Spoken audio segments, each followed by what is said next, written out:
Our next topic is going to be continuous exponential growth and decay. We always thought pi was the most important irrational number, but look out, pi, there's a new fellow in town. It is the letter E. It's named after the 18th century Swiss mathematician Leonhard Euler. Because it's irrational, we can't write its exact value. You can see here the approximate value to 20 decimal places. We use E as the base rate of growth for continuous growth or decay. This means that change is happening at every instant. In order to create the letter E on your calculator, you're going to need to push the second button and then the divide button. Be sure to write this down somewhere on your notes. All right, what does the natural exponential function look like? We're going to go ahead and put e to the x value into our y equals screen.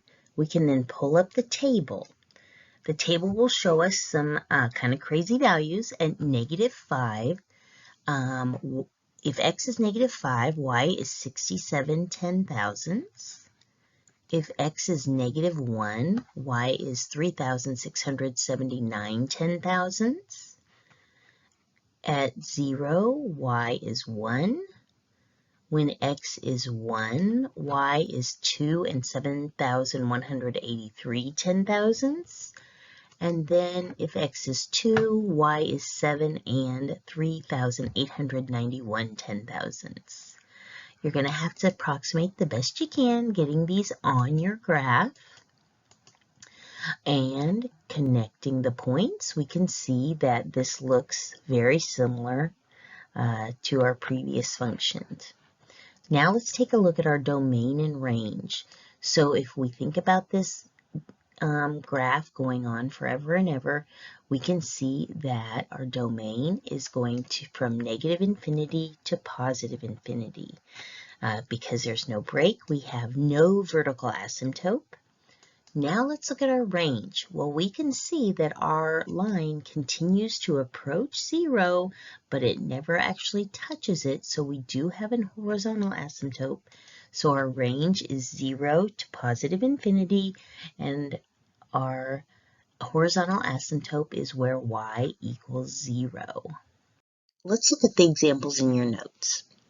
In the first example, we have E. coli bacteria growing exponentially, which is why we will use the exponential growth formula.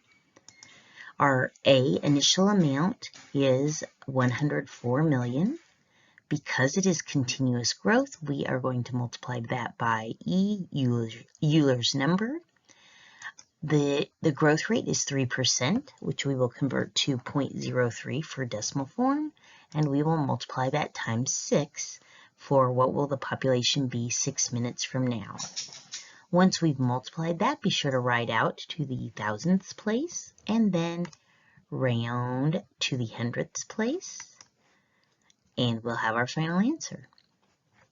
In the next example, we have an example of decay. So we have a room and it's cooling. Because it's cooling, that is decay. Now, here's where we have to be careful when we're writing it out. We have our initial value of 80 degrees.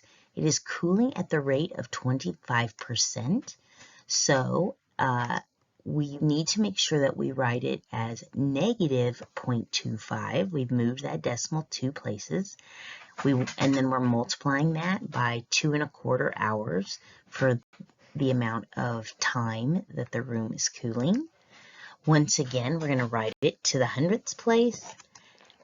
thousandths place, and then round it to the hundredths place for a total